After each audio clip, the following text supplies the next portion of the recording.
Hello everyone, welcome back, and you are watching my YouTube channel Technical World. Lot of iPhone 13 series user facing an issue that is when they're trying to enable unlock with Apple Watch option.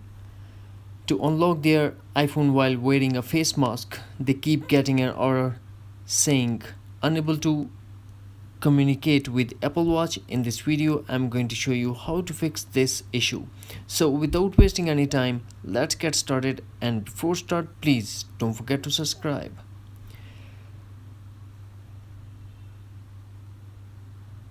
This is iOS 15 bug.